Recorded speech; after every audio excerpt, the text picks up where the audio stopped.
자, 이제 기술적 개념, 경제적 개념 이제 더 살펴보는데요. 지금 처음 들으시는 것들이죠. 재밌지 않나요? 빈말이라도 재밌다라고 생각을 하시죠. 어려워요? 그래요. 그렇죠. 그렇게. 자꾸 자기 체면을 걸어야 돼요. 재미없어도 재밌다라고 생각하고요. 사실은, 애들 있죠, 애들이 어릴 때는 뭐 스펀지 같이 빨아 들인다 그러죠. 뭔가를 가르치면. 그거는 애들 눈에는 세상 모든 게 다 신기하죠. 처음 보는 거 아니에요. 다들 경험을 처음 하는 거잖아요. 어린 애들은. 그러니까 신기하잖아요. 그렇게 받아들이십시오. 저 세상에 이런 얘기도 있구나, 이렇게. 근데 사실 우리가 사는 이 세상은 사람 사는 세상 얘기예요. 그러니까 사람이 사는 모습을 얘기하는 것이기 때문에 사람의 머리로 거의 대부분이 이해가 돼요, 사실은. 근데 모든 것을 다 이해하기는 어렵죠. 시간이 부족하니까. 천천히 설명하면 다 이해가 돼요. 근데 그거를 이제 이 글자로 나타낼 때, 문장으로 나타낼 때는 축약해서 나타내거든요. 그 축약해서 나타내는 것의 내용이라는 게 있단 말이에요. 그 내용을 알면은 이 단어는 자연스럽게 알게 됩니다. 근데 처음에 그 단어를 먼저 보거든요, 보통은. 글을 읽는다는 게 단어를 먼저 보기 때문에 이 내용이 어떤 건지 알 수가 없죠. 그러니까 누군가의 설명을 들어야 이 단어가 그런 뜻이구나를 알 수가 있는 거죠. 그러니까 어떤 단어가, 어려운 단어가 나오면은 그 단어가 말하는 그 내용이 의미가 뭔지를 이제 파악하는 게 요령이에요. 그래서 어려운 단어를 그렇게 파악하시면 되고요. 잘 이해가 안 되면은 미루어 짐작해서 그런 내용이겠지라고 그냥 주먹구구식이라도 합리화를 하고 넘어가는 게 편해요. 일단 표시를 해놓고 예를 들자면 그 나중에 민법에서 공부할 건데 제가 이제 민법 얘기를 말씀드리는 게 이제 민법이 더 어려운 개념들이 많아요. 민법에 의사와 표시의 불일치라는 게 나와요. 주제 중에 의사와 표시의 불일치. 어느 정도 그 단어에서 알 수 있죠. 의사와 표시의 불일치. 내 속에 갖고 있는 생각은 어떠한데 표시된 것은 다른 게 돼버린 거예요. 그랬을 때 의사와 표시의 불일치라고 하는데 그걸 설명할 때 단어가 내심의 효과의사와 표시된 표시의사가 다르다. 이렇게 하면 효과의사, 표시의사 이런 말이 나와요. 어려운 말이. 그런 경우에 예를 들어 제가 수업을 하다가 막 그 수업하는 내용에 막 빠져들어서 선생님들이 가끔 말하는 거와 쓰는 게 다를 때가 있거든요. 중요도가 10분의 5입니다 하면서 이렇게 써요. 말은 이렇게 하면서 그 순간 그 내용을 봤던 사람이야 잘못 말했네 하고 알고 지나가겠지만 그 순간 딴짓했던 사람들은 이거 딱 보면은 10분의 1로 돼 있잖아요. 저의 의사는 뭐예요? 10분의 5잖아요. 이걸 효과의사라 그래요. 효과의사. 내가 말하려고 했던 거 그걸 뭐라고 한다고요? 효과의사. 이렇게 표현을 한단 말이에요. 네 글자로.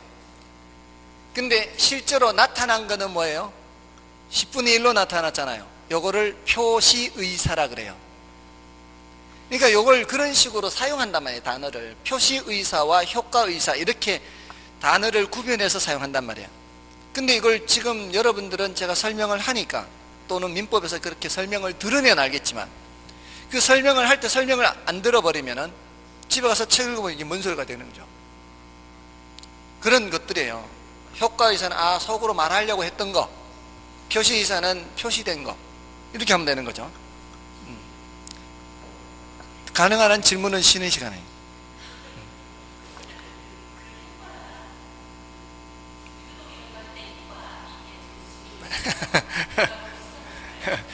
글자만 같은 거죠. 글자만. 글자만 같은 거고 뜻은 다른 거죠. 효과라는 단어가 뭐 유도에서 말하는 효과와 여기서 말하는 효과는 글자는 같지만 뜻이 다른 거죠. 뜻이 다르죠. 여기서는 이제 그렇게 나타내려고 하는 효과. 근데 유도에서는 한판, 절반, 효과, 유효 이렇게 나가잖아요. 그렇게 이제 그 어떤 이 점수 배점의 어떤 단계를 말하는 것이지 여기서는 이제 그런 그야말로 그런 효과, 우리가 평소에 말하는 그런 효과죠. 그런 효과와 그 의사와 표시의 불일치라는 것에서 그 얼마든지 그렇게 나타날 수가 있거든요. 예를 들어서 둘이 짜고 얼마에 거래하자고 이렇게 넘긴 거예요. 짜고 실제로는 그렇게 이제 거래 안 했으면서, 실제로는 왜 다운 계약서도 일종의 그런 거죠. 그거는 표시된 거는 1억에 표시되어 있는데 실제로는 1억 3천, 1억 4천에 거래한 거예요. 이게 표시와 의사와 표시의 불일치가 되는 거죠. 그랬을 때 어디에다가 중점을 둬야 되느냐, 의사에 중점을 둬야 되느냐, 표시에 중점을 둬야 되느냐, 그런 게 문제가 될 수 있거든요. 그래서 어떤 법적인 효과를 따질 때에는 의사나 표시 어디에 중점을 둬야 되느냐, 이게 이제 문제가 되는데, 거래와 이 거래 관계 이런 경우에는 당연히 표시가 더 중요합니다. 표시가.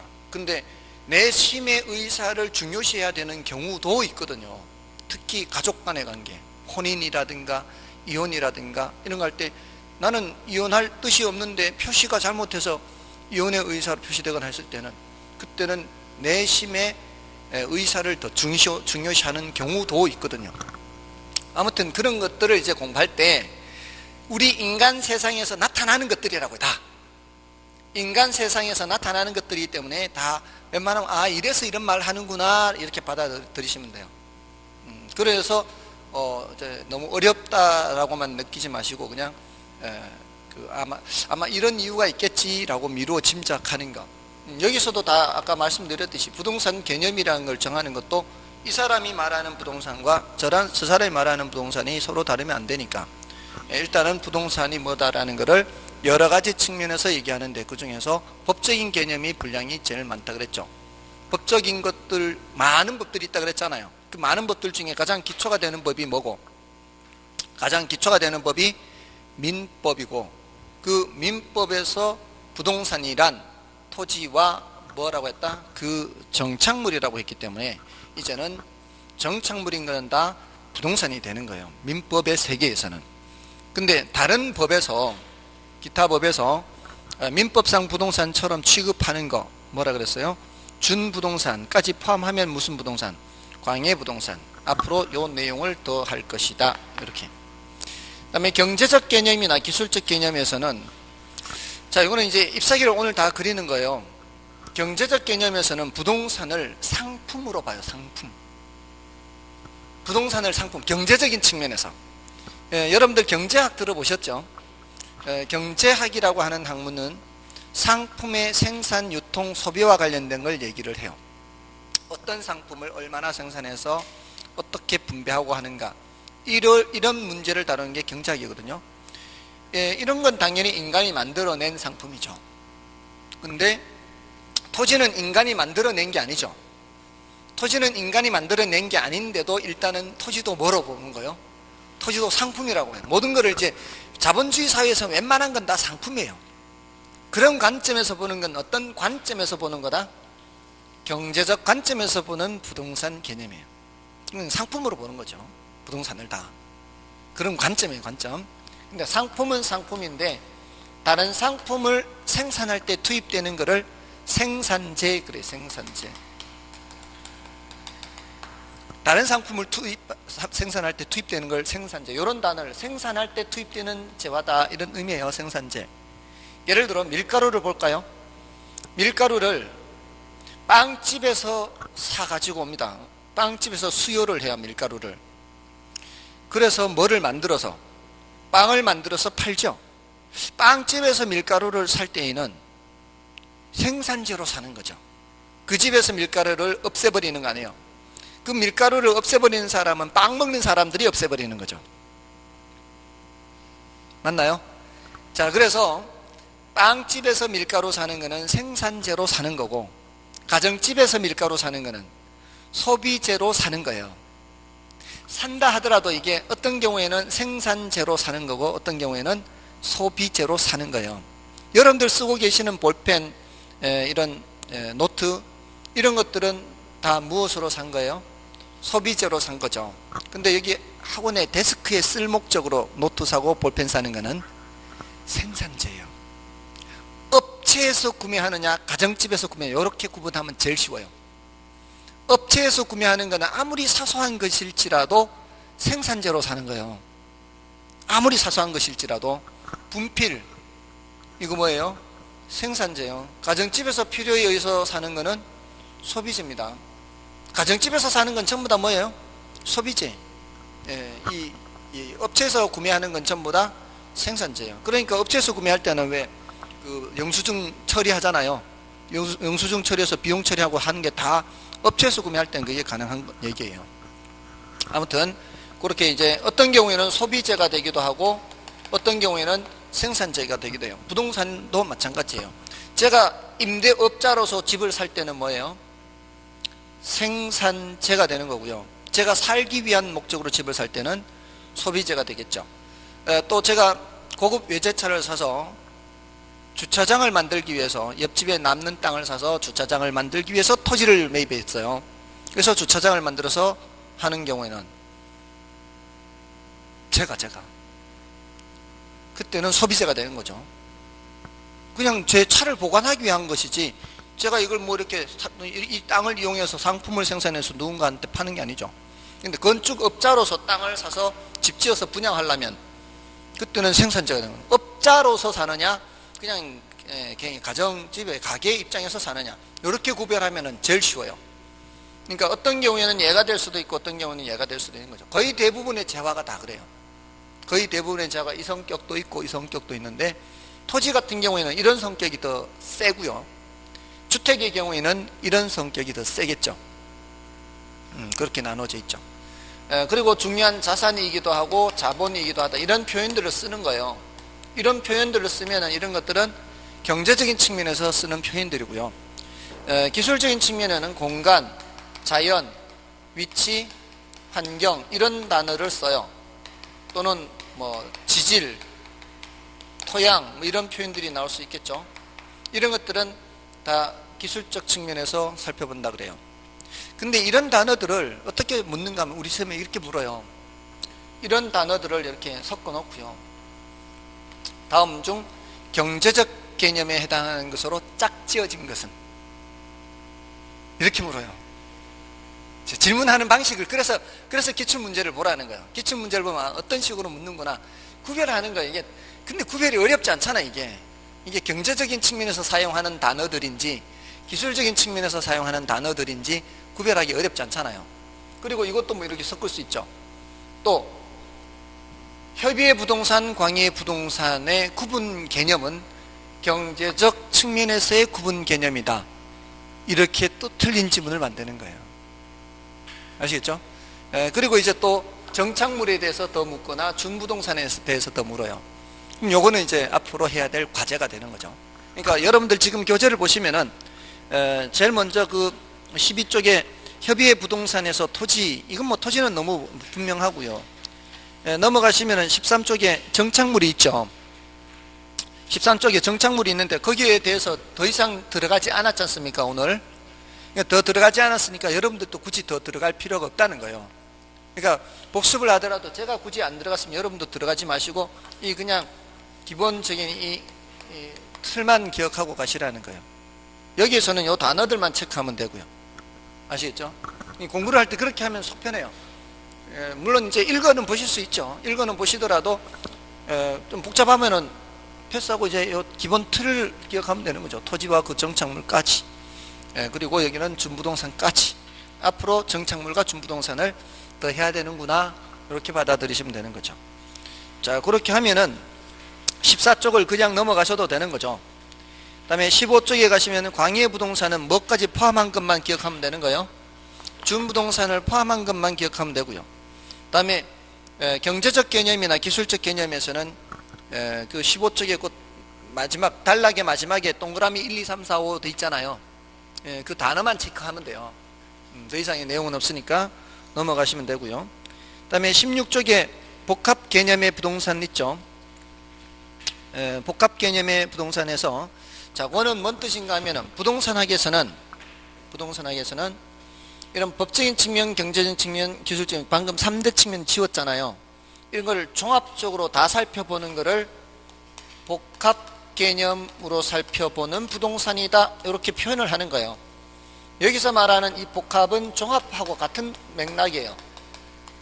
다 살펴본다. 어느 하나만 살펴보는 게 아니라 다 살펴본다. 아까 부동산 학이라고 하는 학문이 짬뽕 학문이라고 그랬잖아요. 그러니까 부동산을 개념을 볼 때든 뒤에 가서 계속 나올 거예요. 법경기는 법경기 계속 나올 거예요. 왜 그러겠어요? 부동산 학이라는 학문 자체가 짬뽕 학문이니까 앞으로 계속 법경기 계속 나올 거예요. 자, 그렇게 이제 살펴보시면 되고요.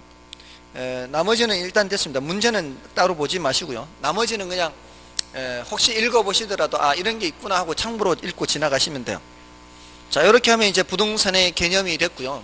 문제 같은 건 나중에 풀어보시면 되니까. 그리고 이제 넘어가셔서 부동산의 분류를 보세요. 부동산의 분류를 보시면은 21쪽에 거기 국토의 계획 및 이용에 관한 법률상 분류가 있죠. 자, 어제 어디까지 했어요?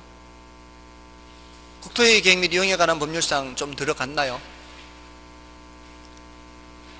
분류는 아직 안 들어갔나요? 어제 뭐 했는 게 뭐 했어요? 아, 광역계획권,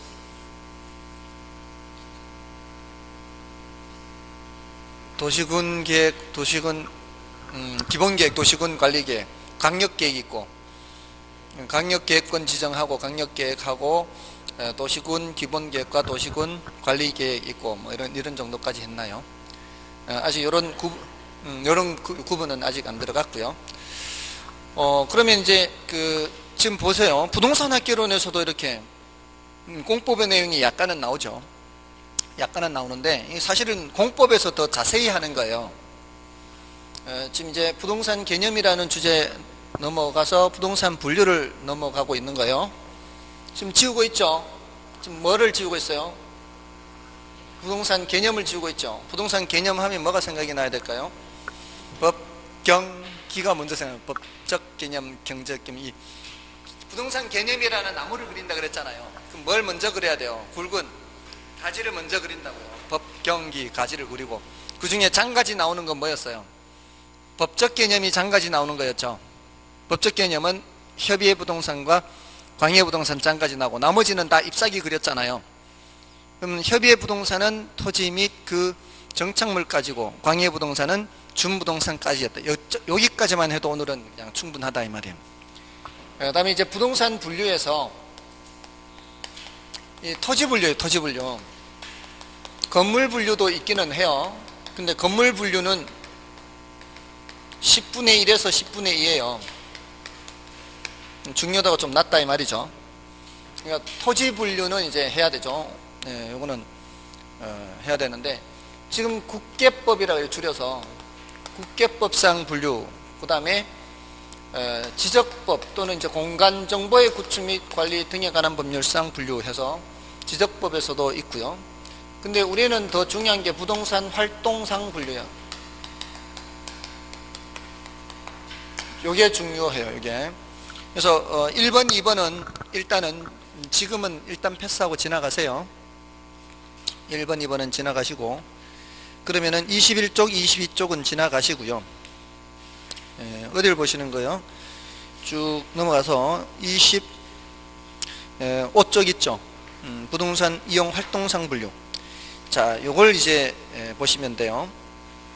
여기에서도 이제 좀 더 중요도가 높고 낮은 거를 이제 강약을 이제 구별을 하자면 일단 제일 먼저 대지택지 부지 있잖아요.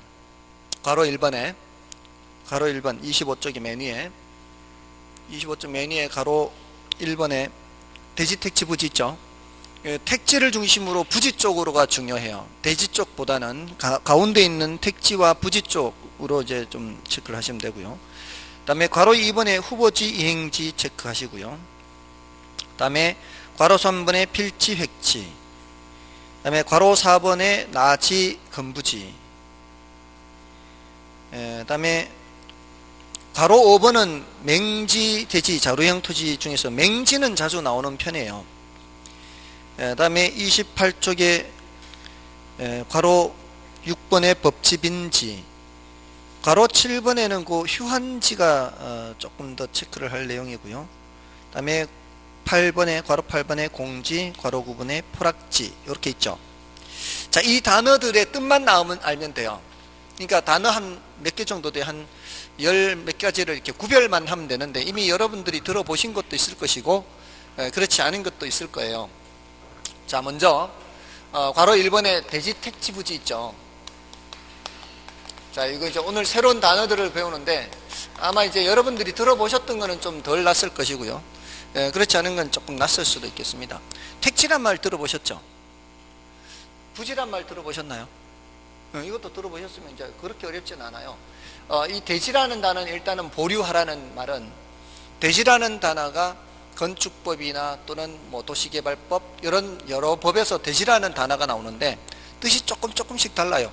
그러니까 지금부터 먼저 이런 걸 지금부터 처음부터 이거 하려면은 너무 혼란스러울 수 있으니까 택지를 중심으로 해서 이쪽으로 기억하라는 거예요. 여러분들이 이제 부지라는 말을 들어보셨으면 한번 제가 한번 단어를 사용을 해볼까요? 이런 말 들어보셨어요? 아파트 부지,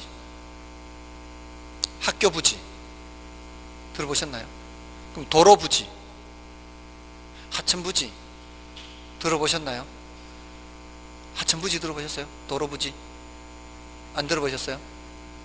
철도 부지,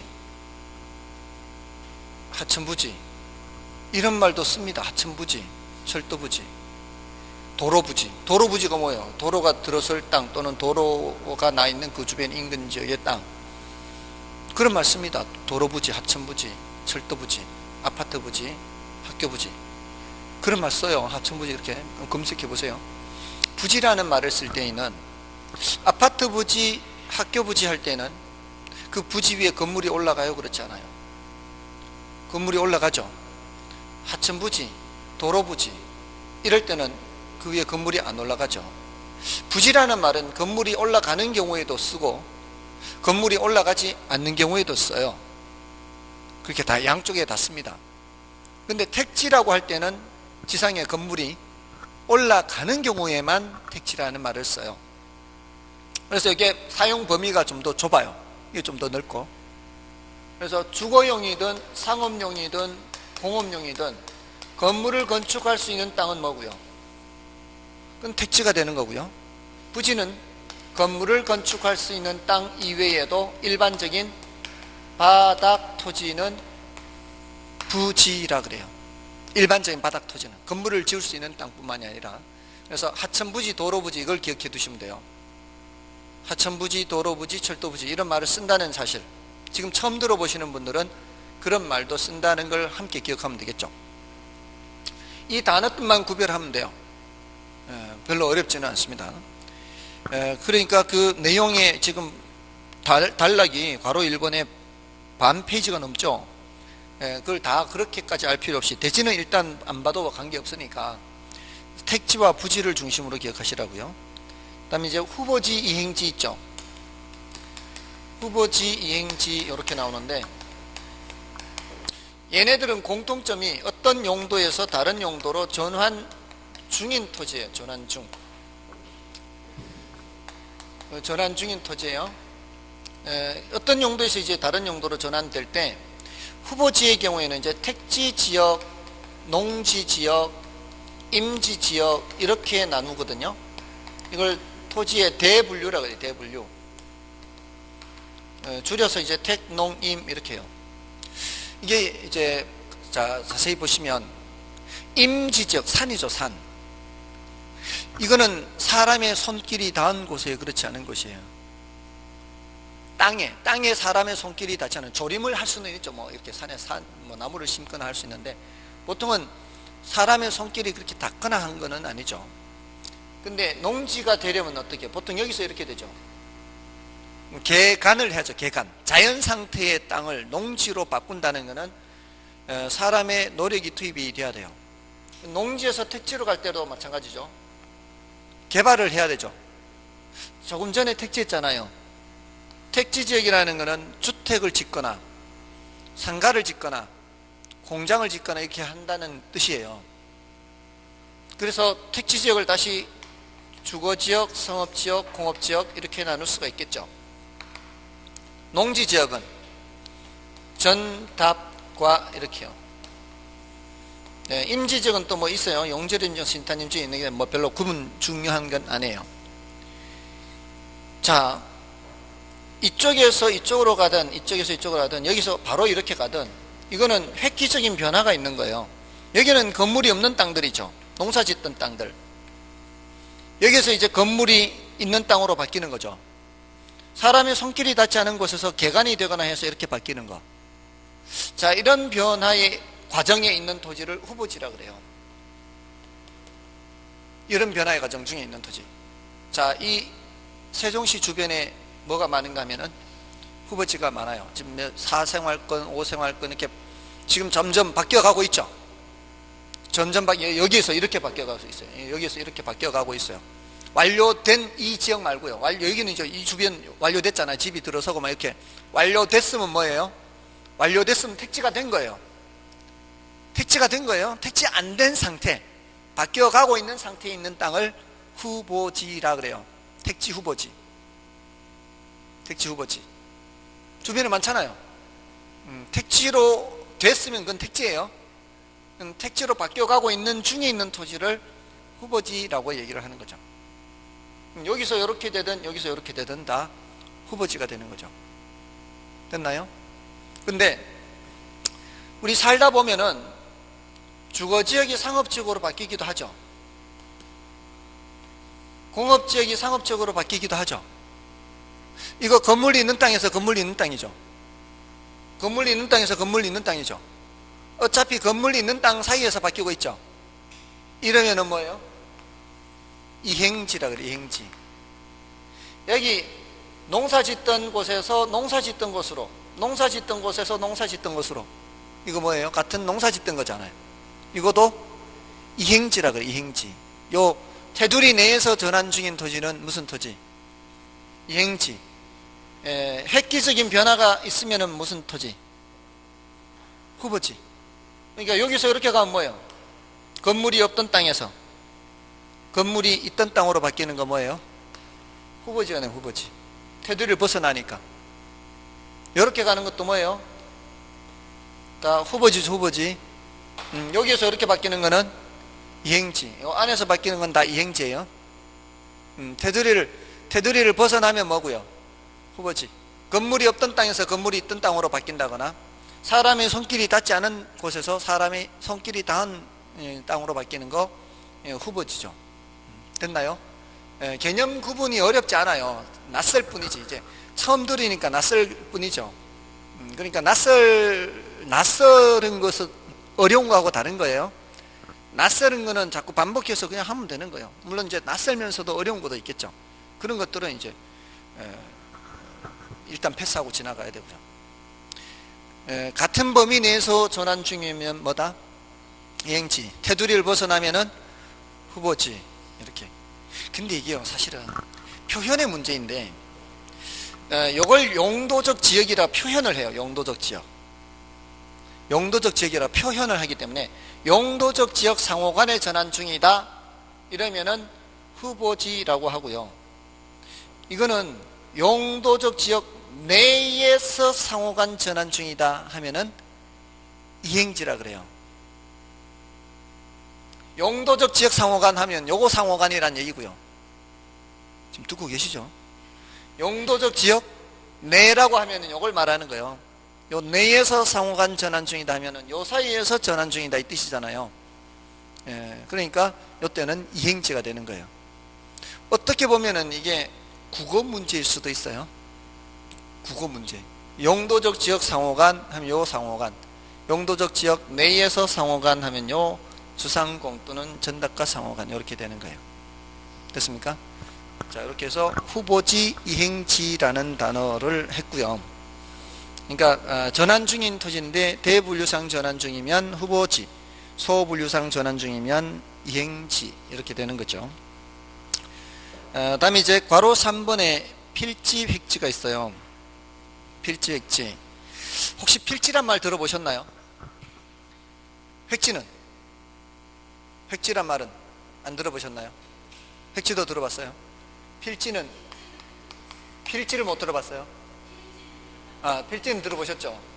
획지라는 말은 잘 안 들어보셨죠? 필지는 보통 이렇게 얘기합니다. 내가 세 필지 땅을 갖고 있는데 한 필지는 여기 있고 두 필지는 다른 데 있는데 뭐 이런 식으로 얘기를 하죠.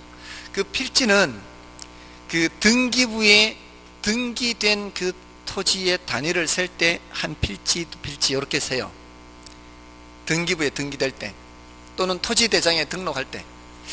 여러분들 지금 도로명 주소를 많이 이제 쓰기 시작하고 있는데 예전에는 집원 주소를 썼죠. 번지, 무슨 동 몇 번지. 그게 뭔가 하면은 그 필지별로 붙은 번호가 번지예요. 집원. 왜 그 예를 들어 뭐 35번지 있잖아요. 35번지가 이렇게 있으면 이걸 이렇게 땅을 나누잖아요.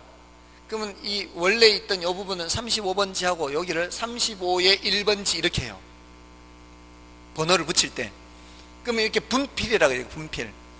그럼 원래는 이만큼이 35번지였잖아요. 근데 분필을 하면 얘는 등기부를 따로 만들어야 돼요. 등기부를. 그리고 얘도 이제 바꿔야죠. 면적이 달라졌으니까. 그러니까 이 각각의 번지별로 뭐를 만들게 돼 있어요. 등기부나 또는 토지대장을 만들게 돼 있어요. 그래야 그걸 뭐 누구 건지 표시도 하고 이렇게 거래도 하고 할 거 아니에요. 그 지번이라고 하는 거 요거 지번. 필지별로 붙인 번호가 지번이라는 거예요. 지번. 옛날에 쓰던 우리 번지수가 이거예요. 근데 지금은 도로명 주소를 하는 거죠. 이렇게 되어버리면 한 필지가 몇 필지가 된 거예요? 두 필지가 된 거죠. 한 필지가 두 필지가 된 거예요. 이렇게 쓸 때 쓰는 말이 필지예요. 필지. 그러니까 필지는 법적으로 쓰는 말이 법적으로 필지별로 부동산 등기법상 등기를 하고요. 또는 공간정보의 구축 및 관리 등에 관한 법률, 공간정보법 또는 지적법이라고도 하는데 거기에 등록하는 단위예요. 등기 등록의 단위. 근데 획지는 경제적으로 쓰는 말이에요. 이거는 부동산 활동의 단위예요. 부동산 활동이라고 하면은 이제 뭐 개발 활동이든 아니면은 거래 활동이든 관리 활동이든 이런 여러 가지 활동이에요. 보통 이제 앞으로 경제적이라는 말이 나오면은 주로 가치 가격 이런 말 써요. 같은 가치 가격. 그러니까 같은 가격 수준이에요. 같은 가격 수준. 같은 가격 수준의 일단의 토지예요. 요거는 권리 측면은 법적인 측면은 주로 권리 측면을 살펴봐요. 권리 들어간 거. 법적인 측면은 권리 측면. 경제적인 측면은 요 가격 또는 가치. 소유권의 범위와 한계를 표시해요. 조금 전에 이렇게 썼다 이렇게 지었을 때 이렇게 35번지, 35의 1번지 이렇게 하면은 요 등기부 따로 돼 있고요. 요 등기부 따로 돼 있다 이 말이에요. 그래서 요 소유권 표시 따로 돼 있고 요 소유권 표시가 따로 돼 있는 거죠. 주인이 다른 사람이 될 수 있는 거죠. 그렇게 표시를 할 때 이렇게 필지별로 이렇게 해요. 근데요, 재밌는 게 여러분들 이 건물이 깔고 앉아 있는 요 땅, 이 건물이 깔고 앉아 있는 요 땅을 뭐라고 하는가 하면은 획지라 그래요. 획지. 경제적인 측면에서는 육안으로 보이는 걸 가지고 얘기를 해요. 여러분들 이렇게 공사 현장 지나가다 보면은 미관이나 안전 때문에 이렇게 울타리를 쳐놓고 울타리에다가 이렇게 그 그림도 그려놓고 요새는 뭐 시도 써놓고 하더라고요. 근데 그 공사 개요 이렇게 이제 게시판 있잖아요. 게시판에 이렇게 보시면 어떤 경우에는 무슨 동 몇 번지 외 세 필지 이렇게 돼 있을 때가 있어요. 우리가 보는 거는 육안으로 보는 건 뭐예요? 하나가 올라가고 있잖아요. 건물이 하나가 올라가고 있는데 그게 바로 하나의 획지란 뜻이에요. 개발이 하나로 되고 있는 거예요. 개발이 하나로 되고 있는데 실제로 필지는 몇 개 필지란 얘기예요? 4개 필지. 몇 번지 외 세 필지 했으니까 모두 4개 필지란 얘기예요. 그럴 때는 필지는 4개인데 획지는 하나란 얘기예요. 그럴 수가 있어요. 그럴 수가 있어요. 여러분 혹시 스마트폰 지금 되시나요? 그럼 한번 켜보십시오. 스마트폰을 켜서 그 플레이스토어에 가서 검색을 해보세요. 이 글자를 쳐서 토지 이용 규제라는 단어를 쳐보세요. 검색어에 이걸 넣어보세요. 플레이스토어에 토지 이용 규제를 쳐서 검색을 해보세요. 토지 이용 규제 검색하셨어요? 루리스 검색되나요? 요거 설치해 보세요. 설치. 루리스 들어보셨어요? 처음 들어보셨어요? 설치해 보세요. 설치해서 열기를 해보세요. 설치되셨으면 설치해서 열기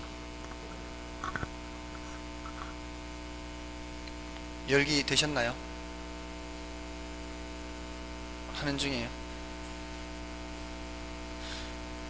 지금 모델이 지금 좀 진한 구형 모델 갖고 계시는 거 아니에요? 되신 분 혹시 GPS 켜져 있으신 분 켜져 있나요? 돼 있습니까? 열렸습니까? 아, 최신형 갖고 계시나 보네. 좀 줘보십시오.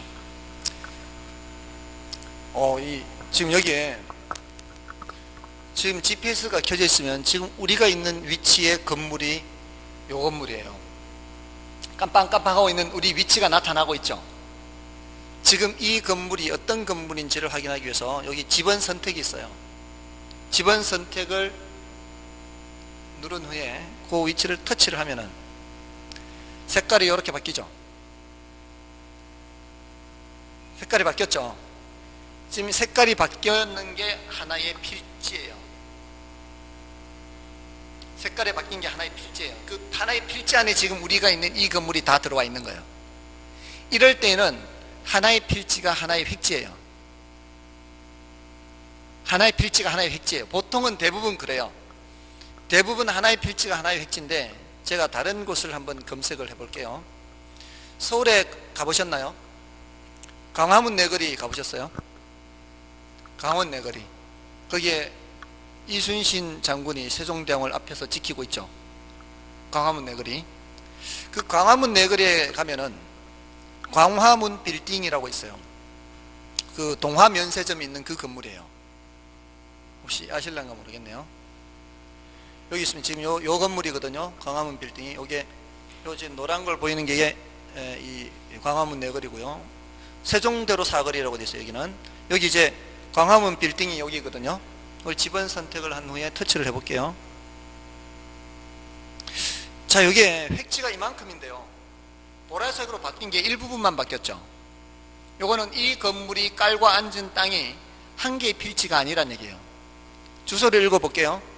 종로구 신문로 1가예요. 신문로 1가 150번지. 그럼 그 옆에 부분을 건물은 이렇게 있어요. 근데 건물 일부 부분이 보라색으로 바뀐 거예요. 집원 선택을 해서 그 옆에 걸 눌러볼게요. 바뀌었죠?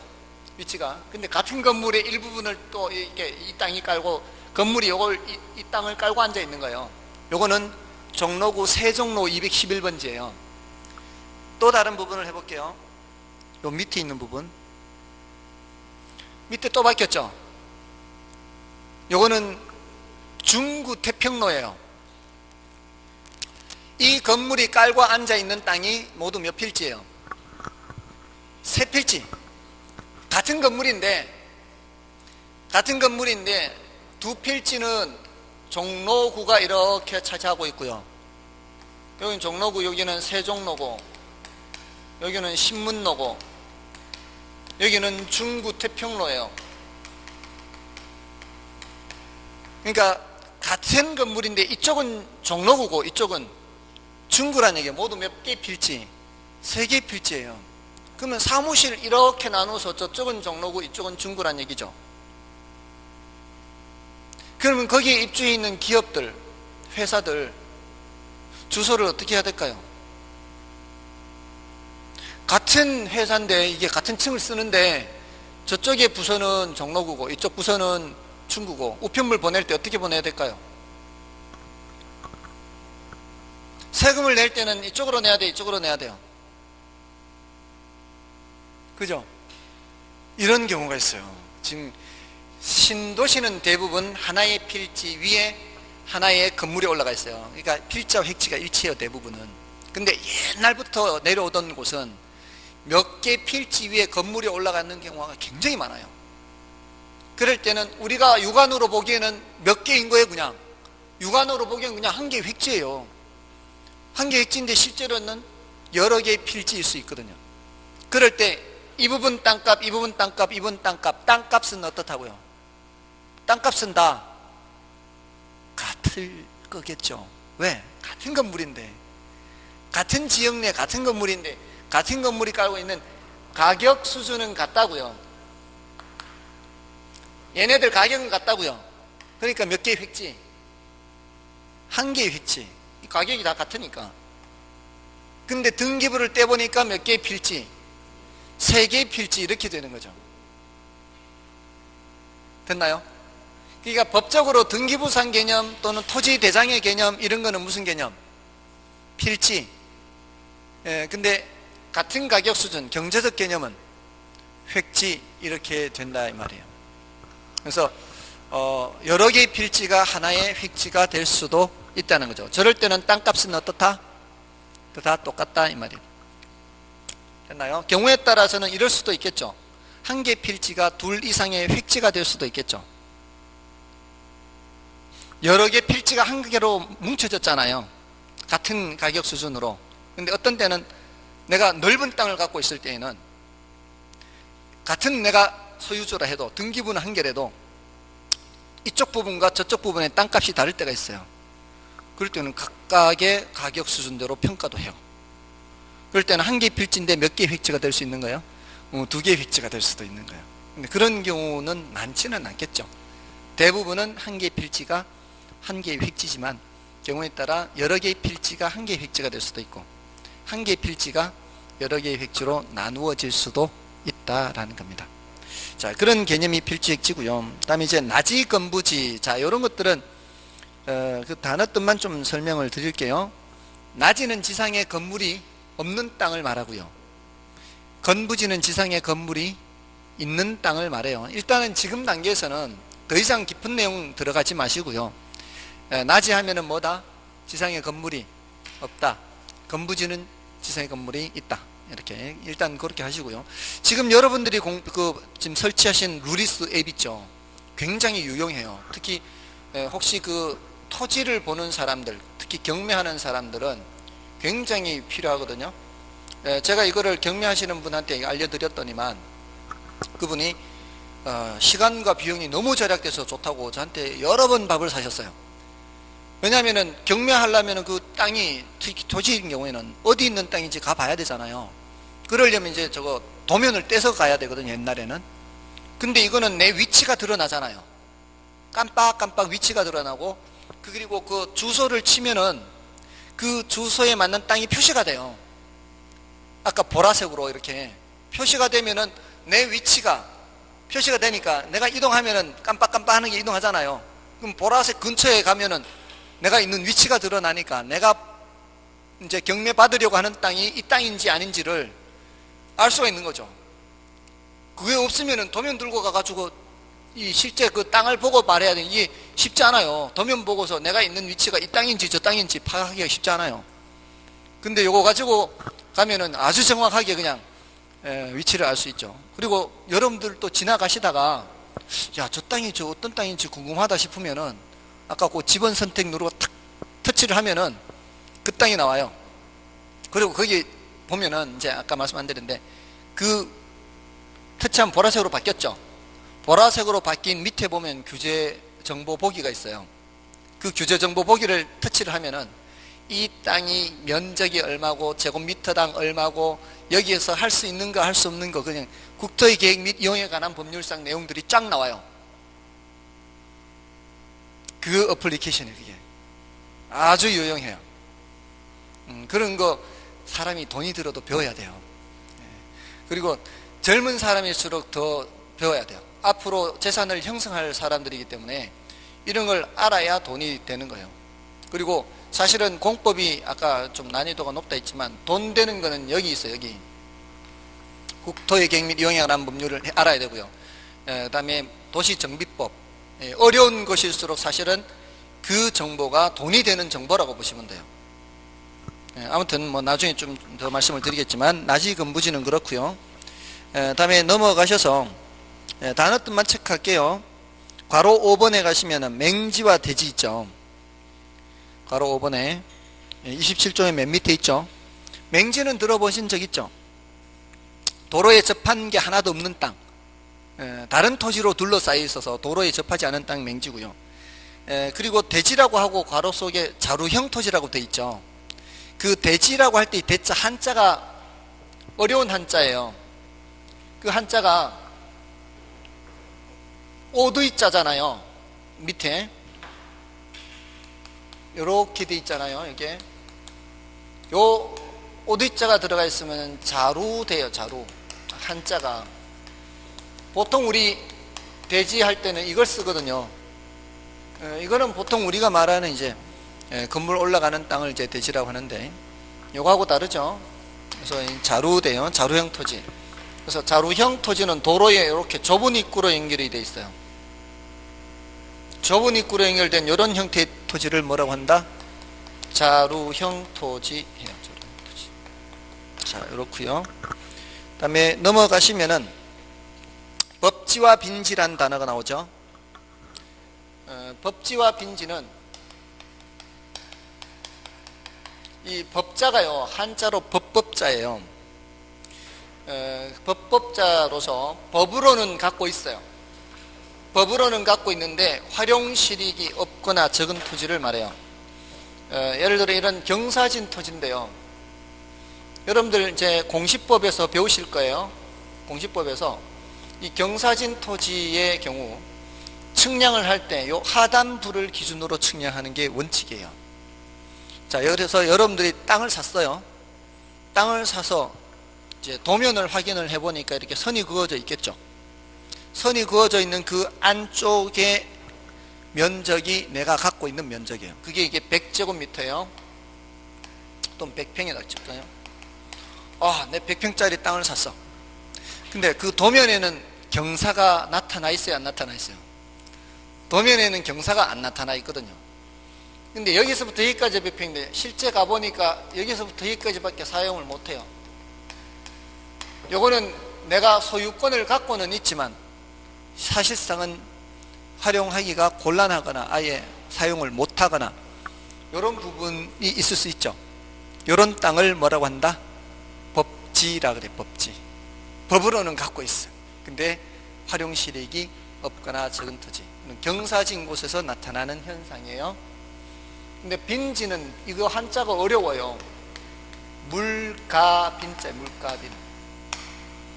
물가빈자여서 이게 한자가 어려워서 바닷가라는 용어로 바꾸었어요. 요거는 법률용어로 바닷가입니다. 법률용어로 바닷가요. 그냥 일상생활 하듯이 바닷가, 야, 우리 바닷가 가자 할 때 그 바닷가가 아니라 법률용어로 바닷가는 뭔가 하면은 우리 이제 바닷가에 가면은 이렇게 물이 밀물, 썰물 이렇게 차이가 있죠. 요 가득 찼을 때, 가장 가득 찼을 때 이걸 최고 만조 수위선이라고 그래요. 또는 최대 만조 수위선. 여기를 기준으로 해서 여기가 바다고요. 이쪽이 육지예요. 근데 육지라 하더라도 측량을 여기서부터 하는 게 아니고요. 일정한 거리를 들어와서 여기서부터 측량을 해요. 측량할 때는. 그럼 여기가 측량이 안 돼 있죠. 여기는 측량 안 하는 거예요. 여기서부터 측량하니까. 육지라 하더라도 여기는 측량이 안 돼 있어요. 주로 모래사장이 많아요. 모래사장으로 돼 있는 부분이 많은데 이 부분은 소유권 표시가 돼 있겠어요, 안 돼 있겠어요? 소유권 표시가 안 돼 있을 거 아니에요. 근데 활용실익은 있다 그래요. 그 활용실익이 생선 잡아오면은 생선 말리는 덕장으로 사용하거나 아니면 여름철에 텐트값 받을 때 사용하죠. 그러니까 요 비교하자면 그런 거예요. 얘는 소유권 표시 돼 있어요, 안 돼 있어요? 소유권 표시는 돼 있지만 활용실익이 없거나 적은 토지고, 요거는 소유권 표시 돼 있어요, 안 돼 있어요? 소유권 표시는 안 돼 있지만 활용실익은 있는 토지, 바닷가 생각하시면 돼요. 바닷가, 빈지 이렇게. 그 다음에 유휴지, 휴한지, 공한지 괄호 7번에서는 휴한지만 좀 체크를 하시고요. 휴자가 쉴 휴자예요. 쉴 휴자. 정상적으로 쉬게 하는 땅. 농경지, 지력 회복을 위해서 그래요. 그 다음에 밑에 괄호 8번에 공지 있죠. 공지란 건축물의 바닥 토지 가운데 건축법에 의한 건폐율 또는 영종률 등의 제한으로 인해 한 필지 내에 비어있는 토지를 말해요. 여러분들 이제 나중에 건축법 배우시면은 건폐율, 용적률 이런 걸 배우실 텐데요. 내가 이렇게 땅을 샀다면 이 대지 면적이 100평이라고 해도 건물을 빽빽하게 못 지어요. 건물을 일정한 부분만 차지하게 할 수 있고요. 나머지는 비워놔야 돼요. 이거는 이제 햇빛을 봐야 되는 이유도 있고요. 또 화재 같은 게 발생하면은 이제 쉽게 번지지 못하게 하려면은 좀 건물을 떨어뜨려 놔야 되겠죠. 그런 이유로 남겨놓은 땅을 뭐라고 한다? 공지라 그래요. 공지. 그러니까 이런 단어를 구별해야 되는 거예요. 필지가 뭐예요? 획지가 뭐예요? 구별했을 때 보통 비교해서 묻고요. 후보지, 이행지 구별했을 때 대답하면 되는 거고요.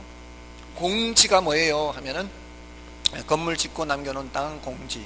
휴한지가 뭐예요? 그러면 정상적으로 이제 지력 회복을 위해 쉬게 하는 땅 휴한지예요. 법지가 뭐예요? 빈지가 뭐예요? 이렇게 물을 때 법지는 법으로 소유할 뿐 활용실익이 없거나 적은 땅. 빈지는 바닷가. 소유권 표시는 안 돼 있지만 활용실익은 있는 땅. 이런 식으로. 다음에 그 마지막 가로 9번의 포락지를 좀 설명을 드리면 나머지는 일단은 뭐 무시하시고요. 포락지 할 때 락자는 떨어질 락자예요.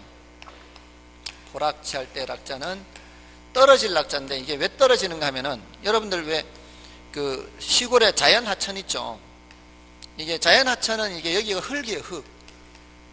이쪽도 흙이고 이 정비가 안 된 상황에서 흙이에요. 그럼 이제 물이 계속 흐르면 어떻게 해요? 요 수면이 흐르는 부분은 자꾸 갉아먹죠. 이렇게 이게 수면이 흐르면서 이 흙을 갉아먹어요. 이렇게 갉아먹으면 위가 어떻게 돼요? 붕 뜨잖아요. 붕 뜨면 여기가 무너져 내린다고요. 그러면 이제 하천이 이렇게 넓어지죠. 또 갉아먹죠. 이렇게 갉아먹으면 또 여기가 붕 뜨죠. 그럼 또 무너져 내려. 이렇게 그럼 하천 부위가 이제 점점 넓어지는 거죠. 그렇게 해서 수면 밑으로 잠기게 되거나 또는 하천으로 변하게 되거나 이렇게 한 땅을 포락지라 그래요. 그래서 뭐라고 돼 있어요? 그 포락지란 지반이 절토되어 무너져 내린 토지로서 전답 등이 하천으로 변한 토지 또는 맨 끝에 뭐라고 돼 있어요? 세 번째 줄에 수면 밑으로 잠긴 토지 이렇게 돼 있죠. 그 포락지 하면 물의 침식 작용과 관련이 돼요. 물의 침식 작용으로 인해서 이렇게 갉아먹어서 이렇게 무너져 내려서 수면 밑으로 잠긴 토지 또는 하천으로 변한 토지 이렇게 합니다. 지금 오늘 설명드린 것은 시험에도 더 자주 언급되는 것들이기 때문에 말씀을 드렸고요. 30쪽에 가시면은 이제 건물의 분류와 함께 오늘 말씀을 안 드리는 것은 중요도가 낮은 거예요. 그러니까 오늘 말씀드린 것들 위주로 이제 좀 더 복습을 하시면 되겠죠. 그래서 오늘 한 내용들을 계속 그렇게 복습을 하시고요. 아까 요거 부동산 특성이라고 하는 거는 난이도가 너무 높고 그렇기 때문에 종류만 알아두시고 뜻만 파악하시라 요 정도만 하는 거예요. 요건 아예 설명 안 드릴 거고요. 그래서 다음 시간에 요거 이제 부동산 특성의 종류가 이런 게 있다라는 정도 그 정도로만 파악하고 넘어갈 거예요. 그러니까 이거는 시간을 많이 들여서 하는 게 아니고요. 그러니까 총론에서는 이 부분을 집중적으로 좀 더 봐주시면 되겠습니다. 다음 주에는 수요 공급을 바로 들어가요. 이제 본론에 해당하는 다음 주 수요 공급은 굉장히 중요합니다. 수요 공급에서부터 이제 긴장을 좀 해야 돼요. 저도 긴장을 해야 되고요. 여러분들 눈치를 좀 봐야 돼요. 못 알아들을 것 같으면은 좀 속도 조절을 해가면서 수업을 해야 돼요. 아무튼 다음 주 수요 공급 절대 지각결석하지 마셔야 되고요. 그건 기본입니다. 지각결석 안 하는 거는. 오늘은 여기까지 하도록 하겠습니다. 11월, 12월 과정은 좀 이렇게 짧게 좀 할 거고요. 1월 과정 넘어가서 조금은 더 길게 할 거니까요. 아셨죠? 다음 주에 뵙겠습니다. 애쓰셨습니다. 감사합니다.